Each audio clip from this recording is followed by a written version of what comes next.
ಮೂರು ಮತಕ್ಷೇತ್ರದಲ್ಲಿ ಬಿಜೆಪಿಗೆ ಹೀನಾಯ ಸೋಲು ಹಿನ್ನೆಲೆ ಬಿಜೆಪಿ ಶಾಸಕ ಬಸವನಗೌಡ ಪಾಟೀಲ್ ಹೆತ್ನಾಳ್ ಈಗ ಹೇಳಿಕೆಯನ್ನು ಕೊಟ್ಟಿರುವಂತಹದ್ದು.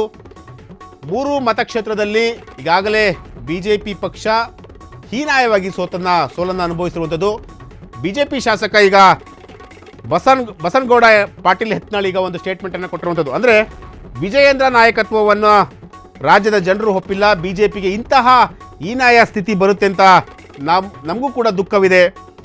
ಬಿಜೆಪಿ ಹೈಕಮಾಂಡ್ ತಂದೆ ಮಗನ ವ್ಯಾಮೋಹವನ್ನು ಬಿಡಬೇಕು ಅಂತೇಳಿ ಈಗ ಒಂದು ಸ್ಟೇಟ್ಮೆಂಟನ್ನು ಈಗ ಕೊಟ್ಟಿರುವಂಥದ್ದು. ಅಂದರೆ ಬಿಜೆಪಿ ಶಾಸಕ ಬಸವನಗೌಡ ಪಾಟೀಲ್ ಹೆತ್ನಾಳ್ ಈ ರೀತಿಯಾದಂಥ ಒಂದು ಸ್ಟೇಟ್ಮೆಂಟ್ ಕೊಡಲಿಕ್ಕೂ ಕೂಡ ಕಾರಣ ಇತ್ತು. ಯಾಕೆಂತಂದರೆ ಈ ಹಿಂದೆಯಿಂದಲೂ ಕೂಡ ವಿಜಯೇಂದ್ರ ಅವರ ನಾಯಕತ್ವವನ್ನು ಜೊತೆಗೆ BS ಯಡಿಯೂರಪ್ಪ ಅವ್ರ ಮೊದಲಿನಿಂದಲೂ ಕೂಡ ಅಪೋಸ್ ಮಾಡ್ಕೊಂಡು ಬರ್ತಾಲೇ ಇದ್ರು.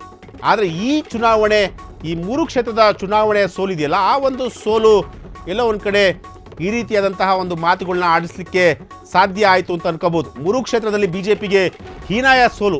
ಯಾಕೆಂತಂದರೆ ಯಾರೂ ಕೂಡ ನಿರೀಕ್ಷೆ ಮಾಡಿರಲ್ಲ ಈ ರೀತಿಯಾದಂಥ ಒಂದು ಸೋಲು ಆಗುತ್ತೆ ಅಂತೇಳಿ, ಅದರಲ್ಲೂ ಬಿಜೆಪಿಗೆ. ಸೊ ಹಾಗಾಗಿ ಈಗ ಆ ಒಂದು ಸೋಲಿನ ಬಗ್ಗೆ ಅಂದರೆ ವಿಜಯೇಂದ್ರ ನಾಯಕತ್ವವನ್ನು ರಾಜ್ಯದ ಜನರು ಕಂಪ್ಲೀಟ್ ಆಗಿ ತಿರಸ್ಕಾರ ಮಾಡಿದ್ದಾರೆ. ಅವರನ್ನು ಒಪ್ಪಿಲ್ಲ, ರಾಜ್ಯದ ಜನರು ಅವರ ನಾಯಕತ್ವವನ್ನು ಒಪ್ಪಿಲ್ಲ. ಬಿಜೆಪಿಗೆ ಇಂತಹ ಹೀನಾಯ ಸೋಲು ನಮಗೂ ಕೂಡ ದುಃಖ ತಂದಿರುವಂತಹದ್ದು. ಬಿಜೆಪಿ ಹೈಕಮಾಂಡ್ ತಂದೆ ಮಗನ ವ್ಯಾಮೋಹವನ್ನು ಬಿಡಬೇಕು. ಅಂದರೆ ಬಿಜೆಪಿ ಹೈಕಮಾಂಡ್ಗೆ ನೇರವಾಗಿ ಹೇಳ್ತಿದ್ದಾರೆ, ತಂದೆ ಮಗನ ವ್ಯಾಮೋಹವನ್ನು ಅವರು ಬಿಡಬೇಕು, ಆಗ ಮಾತ್ರ ಬಿಜೆಪಿ ಪಕ್ಷ ರಾಜ್ಯದಲ್ಲಿ ಉದ್ಧಾರ ಆಗುತ್ತೆ ಅನ್ನೋ ಒಂದು ಅರ್ಥದಲ್ಲಿ ಅವರು ಆ ರೀತಿಯಾದಂಥ ಒಂದು ಸ್ಟೇಟ್ಮೆಂಟನ್ನು ಕೊಟ್ಟಿರುವಂಥದ್ದು. ವಿಜಯೇಂದ್ರ ನಾಯಕತ್ವವನ್ನು ರಾಜ್ಯದ ಜನರು ಕಂಪ್ಲೀಟ್ ಆಗಿ ತಿರಸ್ಕಾರ ಮಾಡಿರುವಂತಹದ್ದು.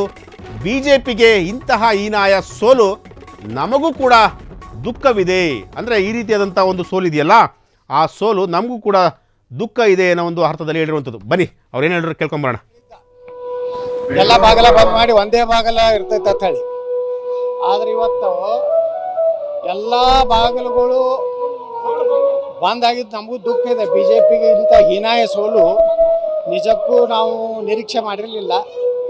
ಆದರೆ ಇದೆಲ್ಲ ಒಳ ಒಪ್ಪಂದದಿಂದ ಕರ್ನಾಟಕದಲ್ಲಿ ಭಾರತೀಯ ಜನತಾ ಪಾರ್ಟಿ ಈ ಸ್ಥಿತಿಗೆ ಬರ್ತಾ ಇದೆ. ಇನ್ನಾದರೂ ಹೈಕಮಾಂಡದವರು ಈ ರಾಜ್ಯಕ್ಕೆ ಉಸ್ತುವಾರಿ ಆಗ್ತಾರಲ್ಲ, ಪ್ರಾಮಾಣಿಕರನ್ನ ಸ್ವಲ್ಪ ಸಂಸ್ಕಾರ ಇದ್ದವ್ರನ್ನ ಹಾಕಲಿ.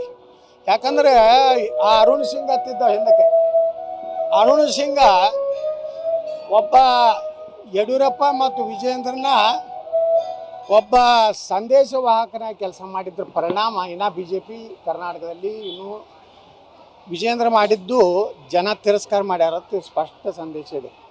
ಇನ್ನಾದರೂ ಹೈಕಮಾಂಡು ಈ ಪೂಜ್ಯ ತಂದೆ ಮತ್ತು ಪೂಜ್ಯ ತಂದೆಯವರ ಮಗನ ವ್ಯಾಮೋಹ ಬಿಡಬೇಕಂತೇಳಿ ನಾನು ಕೇಂದ್ರ ಹೈಕಮಾಂಡಕ್ಕೆ ವಿನಂತಿ ಮಾಡ್ಕೊತೀನಿ. ಅದು ನೀವು ರಾಜ್ಯಾಧ್ಯಕ್ಷರಿಗೆ ಪ್ರತಿಕ್ರಿಯೆ ಕೇಳ್ರಿ, ಅವ್ರ ನೇತೃತ್ವ ಜನ ಕರ್ನಾಟಕದಲ್ಲಿ ಒಪ್ಪಿದಾರೋ ಇಲ್ಲೋ ಅವ್ರಿಗೆ ಗೊತ್ತು.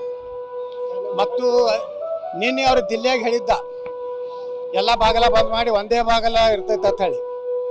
ಆದರೆ ಇವತ್ತು ಎಲ್ಲ ಬಾಗಿಲುಗಳು ಬಂದ್ ಆಗಿದ್ದು ನಮಗೂ ದುಃಖ ಇದೆ. ಬಿಜೆಪಿಗೆ ಇಂಥ ಹೀನಾಯ ಸೋಲು ನಿಜಕ್ಕೂ ನಾವು ನಿರೀಕ್ಷೆ ಮಾಡಿರಲಿಲ್ಲ. ಆದರೆ ಇದೆಲ್ಲ ಒಳ ಒಪ್ಪಂದದಿಂದ ಕರ್ನಾಟಕದಲ್ಲಿ ಭಾರತೀಯ ಜನತಾ ಪಾರ್ಟಿ ಈ ಸ್ಥಿತಿಗೆ ಬರ್ತಾ ಇದೆ. ಇನ್ನಾದರೂ ಹೈಕಮಾಂಡದವರು ಈ ರಾಜ್ಯಕ್ಕೆ ಉಸ್ತುವಾರಿ ಆಗ್ತಾರಲ್ಲ, ಪ್ರಾಮಾಣಿಕರನ್ನ ಸ್ವಲ್ಪ ಸಂಸ್ಕಾರ ಇದ್ದವ್ರನ್ನ ಹಾಕಲಿ. ಯಾಕಂದರೆ ಆ ಅರುಣ್ ಸಿಂಗ್ ಹತ್ತಿದ್ದ ಹಿಂದಕ್ಕೆ, ಅರುಣ್ ಸಿಂಗ ಒಬ್ಬ ಯಡಿಯೂರಪ್ಪ ಮತ್ತು ವಿಜಯೇಂದ್ರನ ಒಬ್ಬ ಸಂದೇಶವಾಹಕ